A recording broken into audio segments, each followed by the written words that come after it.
Willkommen, bienvenue, welcome once again, everybody out there in Linky Dink land.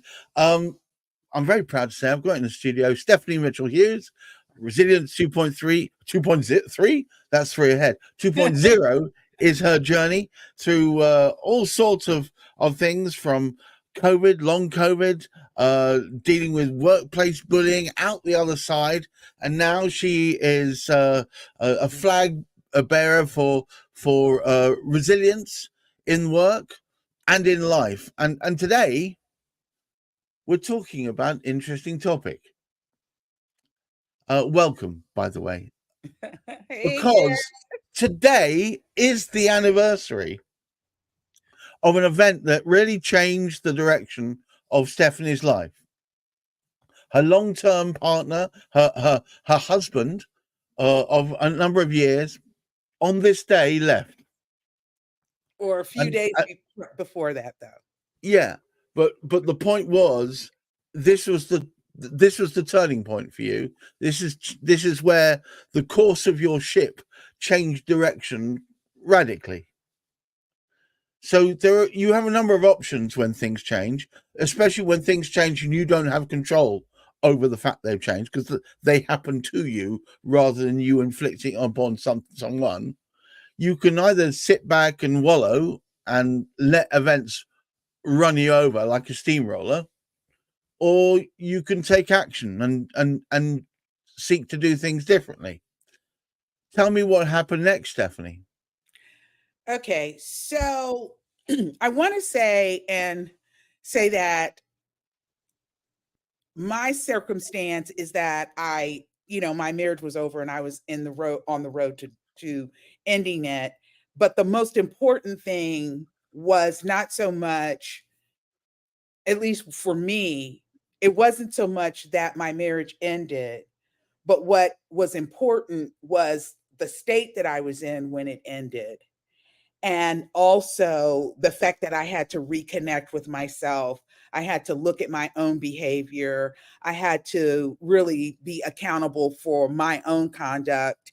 And because it takes two people to be married, and it takes maybe one, maybe not two people, but at least one person to divorce and to end that relationship. My glasses look crooked.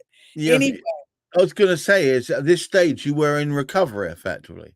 well, I was just beginning to recover.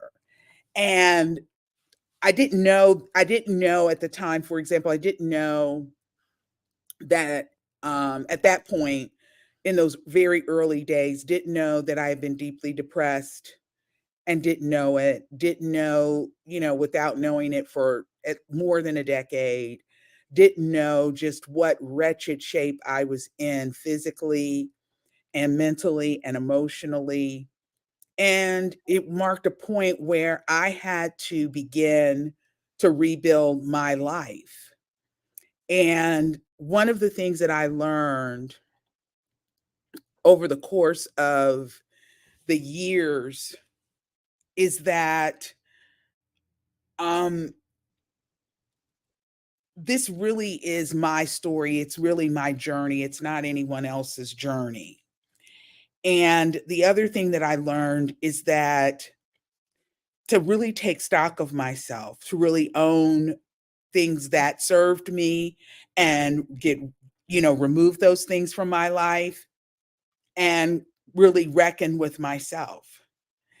And as the when these years and these anniversary dates approach, one of the things that there's a tendency, we hit these spots. We whenever we've got a date of a traumatic event or a life-changing event, the date that a loved one has died, and you've got your grief, the date on which you, in this instance, got divorced, the date on which your child was born. It could be, it tends to happen more so with negative times and negative circumstances than the positive ones. But there can be this tendency of possibly grieving that Yeah, loss. and ruminating over it and getting into, well, if only I, or coulda, shoulda, woulda, or looking at the other person in this case a relationship, and blaming them for becoming really bitter about it. And the other thing, and I'll add this one, that happened, both of these incidents happened in February. But in February of 2021, I was diagnosed with long COVID. And so now I've had long COVID for, I think it's 1,095 days. And sometimes I get, I'm still living with it and it's still really tough. And there are times when I get frustrated or angry or just really just negative and down on myself about having long COVID and how it has completely upended my life. But just as in the situation with what happened in February of 2006, when my marriage was formally or officially was ending, and I started a whole new journey, or getting diagnosed with long COVID and looking at what it's cost me and how it's changed my life.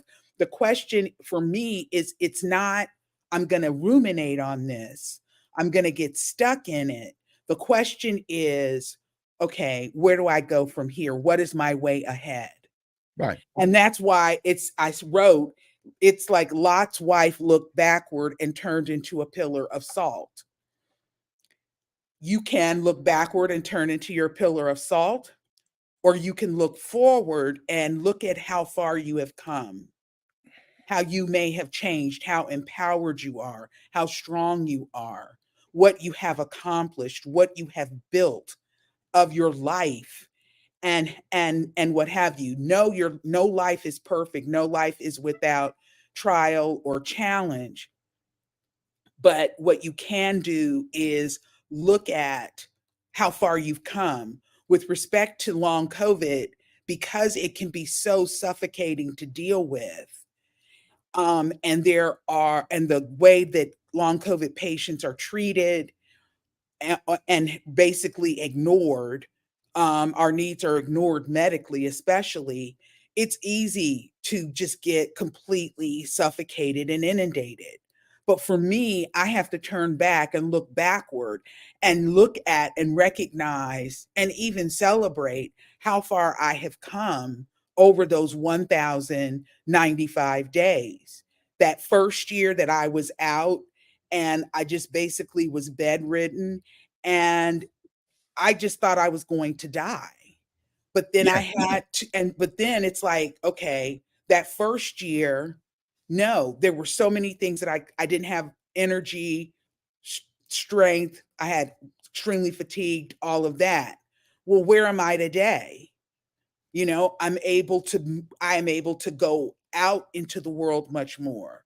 I am able to, because I had long COVID, and I wouldn't necessarily recommend, just walking away from your job, but because I had long COVID, I couldn't go back to the job that I had. And I wound up being removed from that job due to disability. Well, now I do the work that I was actually have always been purposed to do.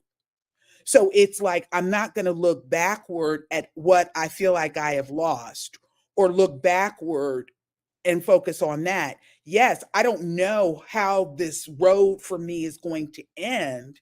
And there are some things about it that are just very uncertain. And I don't like uncertainty like that. Well, no, of course not. You I need don't like, predictability. but the thing is that I have so much to celebrate.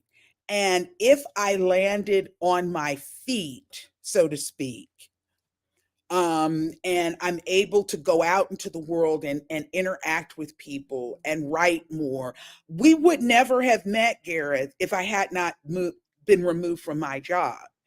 And Well, so we would never have, because I would still be there.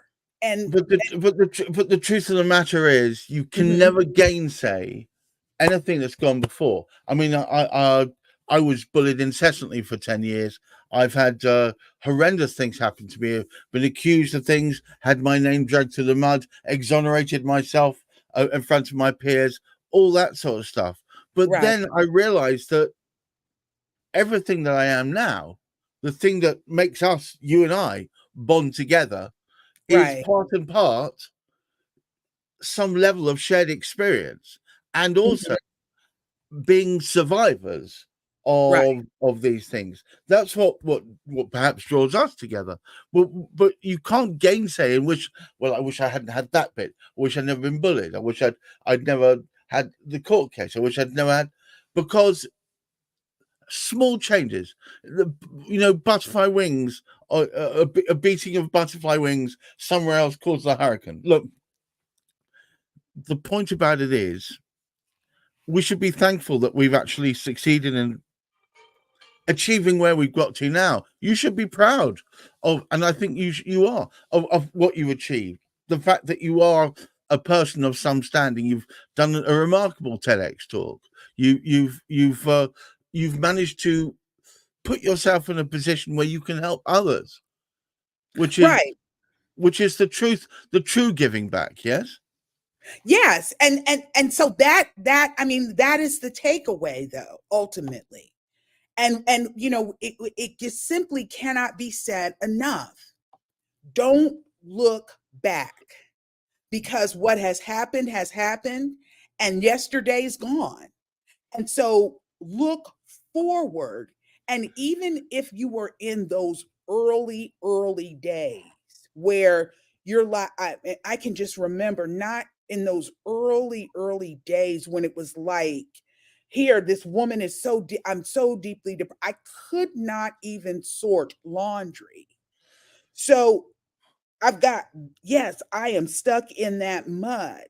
But the thing that I would say is just get up and keep putting one foot in front The, of the the, the, other. the, the journey of a thousand steps starts with but a single one. You've got to keep moving forward.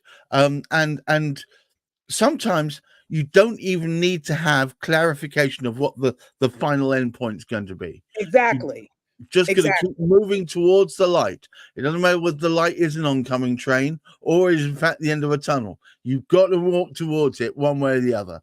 And the truth of the matter is, there have been so many moments where you've learned something about yourself Hmm. in this recovery period that Yes. perhaps you would never, if everything had been fine and you'd put up and got on with life as it was back then and just dealt with the iniquity of it all, even though it was terrible, even though it was wrong, you may have never discovered half these things about yourself. You would have come to the end of your life an ignoramus. Yet here you are now, far more clued up, far more focused on who you Mhm. really are and what you're really about. You've learned things about yourself that would have remained a mystery to this day. I'm certain of it. Oh, absolutely. And the thing is, and it's like this quote, and I could be paraphrasing it, but it's from this book by the mindfulness founder of, or one of the founders of the mindfulness revolution, John Kabat-Zinn. And he, in his book Full Catastrophe Living, Right. he said, and I'm paraphrasing, it is not the catastrophe is not what has happened to you. Or is not the change itself. It is how you navigate, how you choose to navigate that. And so if you are in a moment where that situation, may have lost your job, someone may have died in your family, you may be completely overwhelmed and down about everything that is happening around us. I mean, we don't have to look far to get stuck in that, where we can really get stuck in the mud of it all. Absolutely. You could be, as I, going through in the beginning stages of a divorce, coming to terms with a very severe and extremely not toxic, but raging depression. And the thing is, and I think this is really the human interaction, that human connection, that is truly the essence of life.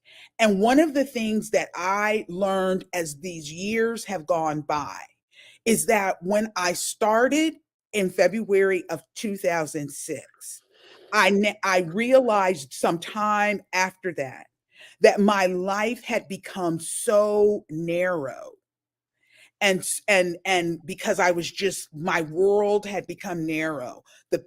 I didn't really interact with people and all of that. But over the course of the years and all of the different things that I went through, my world has expanded exponentially. Exponentially. And I've met tremendous people along the way. And those people have enriched my life. So at the end of the day, there is some purpose in the pain and in the challenge. But if you can just keep going, there is great joy, and there is you will be so rich there. So my point is, look ahead. Don't look back. Don't look back. There's nothing to be gained by that. But take the lessons, look at what you've learned, and keep going. Yeah, it's the past is a wonderful place to visit, but I wouldn't want to live there. Thank you so much. Thank you so much, Stephanie.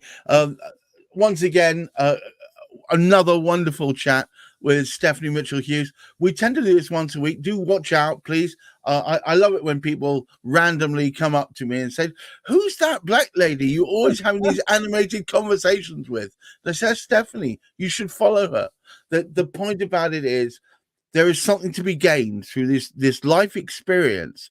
Do you know what? Failing forward, there's something to be said for it. You can really learn a lot by not wallowing in it, but springboarding forward. Thank you so much, Stephanie.